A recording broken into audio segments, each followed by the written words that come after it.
Nous sommes là surtout aujourd'hui parce que ça ne va pas. Ça ne va vraiment pas. Nous sommes les seuls au Bénin dont tous les responsables sont désignés par le gouvernement. Vous savez très bien que la réforme en cours ne nous permet plus aujourd'hui, nous, travailleurs des mairies, d'être responsables dans nos propres structures. Les directeurs sont désignés par l'État et ils sont tirés au sort sans tenir compte de leurs compétences réelles. On tire des gens au sort, mais qui viennent en apprentissage chez nous. Ils viennent apprendre le travail que nous savons faire. C'est nous qui leur apprenons le travail. Et c'est eux qui sont nos responsables. Ces responsables-là, eux-mêmes, sont déjà eux-mêmes des problèmes. Pour eux-mêmes. Et donc, c'est autant de choses que nous vivons. Vous n'êtes pas sans savoir, chers camarades, que depuis 1 an, ça faisait hier, 1 an jour pour jour, 1 an, une année jour pour jour, que le gouvernement de notre pays a pris un décret, parce que nous avons bataillé ici, nous avons guerroyé pour qu'il nous soit accordé une amélioration de notre condition de vie et de travail. C'est dans cette maison que le combat a été fait pendant plusieurs mois. Le gouvernement, après plusieurs tergiversations, et je pèse mes mots, a décidé d'octroyer aux travailleurs du Bénin une revalorisation salariale de 3 petits pourcents et un salaire qui, je pense, est un peu progressif et catégoriel. Depuis janvier, je crois bien, les travailleurs du Bénin ont commencé par bénéficier de cet avantage-là. Depuis décembre, parce que ça a pris effet en décembre, à partir du 7 décembre. Le chef de l'État est allé vanter cette revalorisation-là à l'Assemblée. Je me rappelle, j'ai vu son discours face à la nation. Il y a aujourd'hui 1 an jour pour jour, le jeudi 8 décembre 2022, le chef de l'État était à l'Assemblée, à la tribune de l'Assemblée, pour défendre cette mesure qu'il a prise au profit des travailleurs. Il était enthousiaste, il était content d'avoir pris cette mesure. Et donc, les travailleurs territoriaux attendaient la mise en place, la mise en application de cette mesure à leur profit. Ça ne venait pas. On a attendu janvier, ce n'est pas venu. On a commencé par groyer un peu. En février, pour ce que je sais, à la mairie de Cotonou, on a commencé par appliquer cette mesure. Mais en mars, on suspend la mesure qui a été prise par décret. Il y a eu 2 décrets qui ont été pris, 2 décrets présidentiels qui ont été pris. Mais on suspend la mesure par un message radio pris par un ministre. Un message radio pour mettre fin aux effets de 2 décrets pris par le président de la République. Nous avons commencé par faire les démarches pour demander que la mesure, que cette décision-là est arbitraire, pour montrer que cette décision-là est arbitraire et pour demander que la mesure ne soit appliquée. Le ministre de la décentralisation, je sais que la CSA Bénin a demandé une audience qui lui a été accordée. La COSI Bénin a demandé une audience qui lui a été accordée. Mais, le ministre n'a pas voulu nous rencontrer. Il a envoyé son directeur de cabinet. Mais quand ils sont arrivés, ils n'ont eu aucun argument pour justifier la suspension de cette mesure. Aucun argument. Tout ce qu'ils ont trouvé à dire, c'est que les communes, il y a une disparité, il faut harmoniser. Mais les primes dans les ministères ne sont pas les mêmes. C'est faux. Nos salaires sont les mêmes dans toutes les communes. C'est la même, en fait. Nous sommes régis par la même loi. Nous, agents des mairies, des collectivités et les fonctionnaires de l'État, c'est la même loi. Et donc, notre salaire nous avons les mêmes salaires. Je ne sais pas si ça a changé aujourd'hui. Et je ne pense pas qu'il y ait une nouvelle loi. On a le même salaire. Donc on a droit aux mêmes avantages. Mais les primes, il y a une disparité entre les primes. C'est normal. Les primes ne sont pas les mêmes quand on passe d'une commune à une autre. C'est la même chose quand on passe d'un ministère à un autre. Je sais que le ministère des Finances, les primes sont quand même énormes. Mais au ministère de l'enseignement, ce n'est pas les mêmes primes. Mais on a appliqué cette mesure-là au niveau des fonctionnaires, en tout cas au niveau des ministères. Mais à notre niveau, ça n'a pas été appliqué parce qu'on a argué de ce que nous avons des avantages disparates. Ça n'a aucun sens. Cela n'a aucun sens. C'est le gouvernement de notre pays qui a pris la mesure. Et qui a pris la mesure au nom des fonctionnaires de l'État. Nous sommes fonctionnaires de l'État au même titre que les autres fonctionnaires de l'État. Mais on a, dans notre pays, on a suspendu. Et un an après, on nous a dit qu'on a mis en place une commission qui est en train d'étudier la mesure. Un décret qu'on a pris. On a pris le temps de réfléchir. On a pris le temps de s'entourer de tous non pas les contours forcément, de tous les cadres possibles pour pouvoir prendre le décret. Mais à l'application, on dit que cette mesure-là ne peut pas être appliquée aux travailleurs communaux. Mais on a oublié que nos salaires, nous ne mangeons pas directement au budget national. Nous mangeons au budget communal. C'est au niveau de nos communes que nous sommes payés et non pas le trésor public. Le trésor public ne nous paie pas directement. C'est ce que nous mobilisons, c'est sur la base de ce que nous mobilisons qu'on nous paye. Et à la suspension, déjà, pratiquement toutes les communes avaient budgétisé ces avantages-là. Dès que la mesure a été prise, la mairie de Cotonou a budgétisé et toutes les communes que je connais ont budgétisé. Mais jusqu'à aujourd'hui, la mesure n'est pas mise en application. Face à cela, un an après, jugez par vous-même, chers amis journalistes, un an où nous sommes dans le même pays, nous allons dans le même marché. Les enfants des autres travailleurs n'ont pas deux têtes, ils ont une tête comme nous. Mais un an après, une année, on n'a pas mis en application, on a suspendu cette mesure-là et on n'a pas remis en application jusqu'à aujourd'hui. J'entends le ministre, quand il va d'une commune à une autre, dans sa tournée dernièrement, dit que nos recrutements souffrent de quelque chose. Nos recrutements souffrent de quoi? Nous avons été recrutés pour certains sur concours, certains sur test. Comme ça se fait au niveau de l'État. C'est le même recrutement. Je ne sais pas pourquoi on a alors que ce n'est pas eux qui payent. Je ne sais pas pourquoi ils se permettent de suspendre cette mesure-là au profit des travailleurs. Camarades, salut. Salut, camarades. Salut, camarades. Camarades, salut. C'est avec plaisir que je prends la parole pour vous féliciter d'abord pour votre initiative et profiter de l'occasion pour rendre hommage au camarade Feu Martin Zizinoué, ancien secrétaire général fondateur du Sénafotep. Je crois que je ne me trompe pas, il était le fondateur, qui s'est battu aux côtés des fonctionnaires territoriaux dans tout le pays.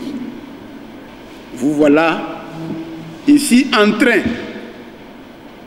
de dénoncer les mauvaises conditions de vie et de travail. Je ne peux pas être dans la boue du travail ici et les fonctionnaires territoriaux vont se réunir là et je ne vais pas venir. Je dois venir d'abord pour vous dire ceci. Premièrement, vous avez le devoir de vous lever. Comme vous vous levez là, il faut vous applaudir très fort.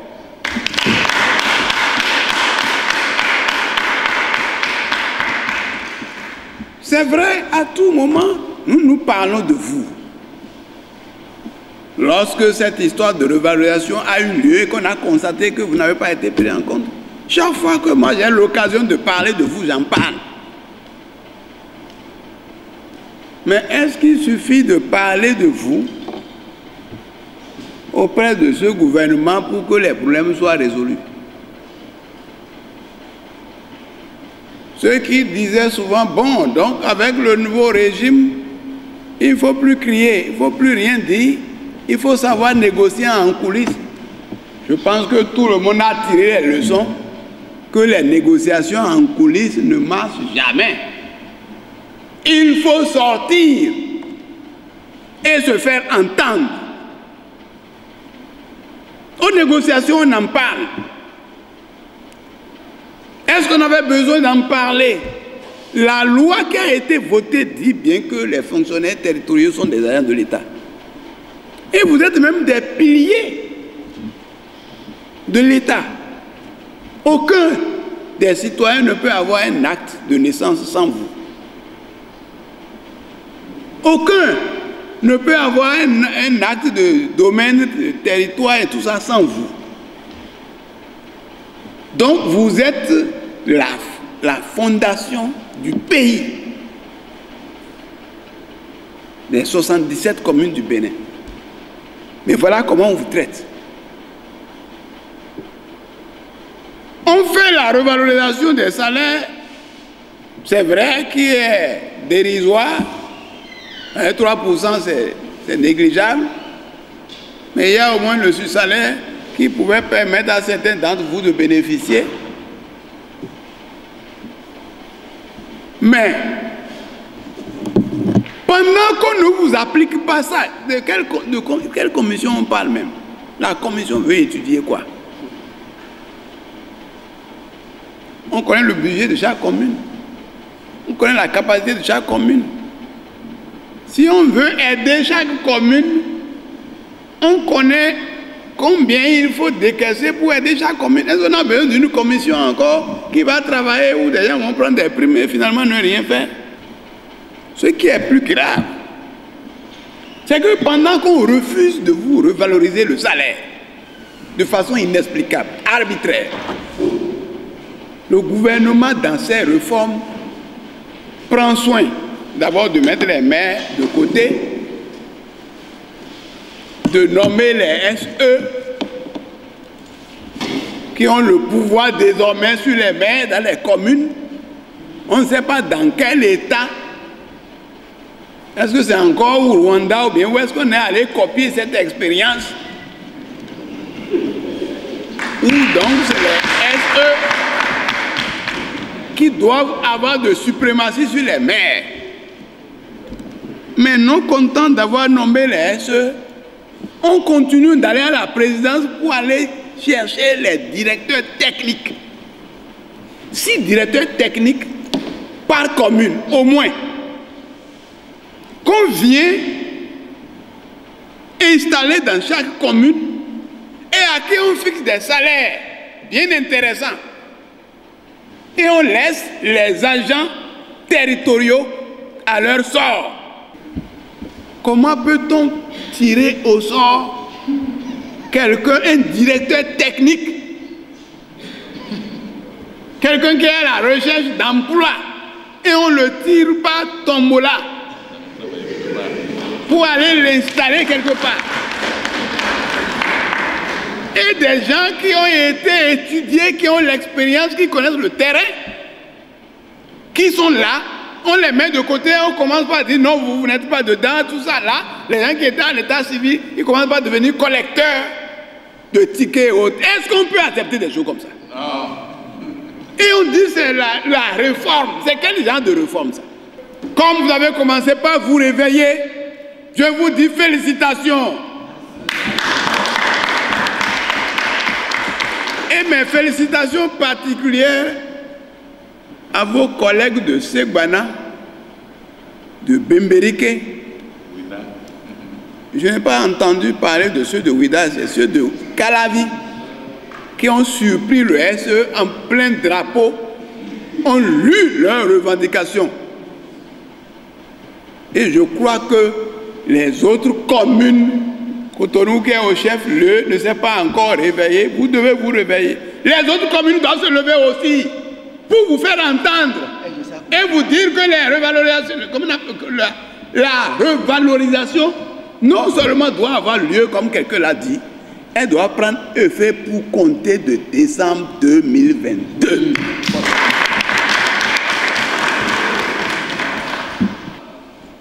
Donc, vous devez continuer, chers camarades, à aller mobiliser vos différents camarades, vos différents collègues de toutes les communes.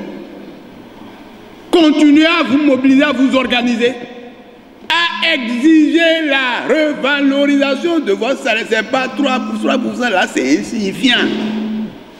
Vous voulez une revalorisation substantielle. Et j'ai dit au président, à la présidence, que j'ai calculé, j'ai constaté que les salaires politiques ont été revalorisés de 200 à 1000% au Bénin.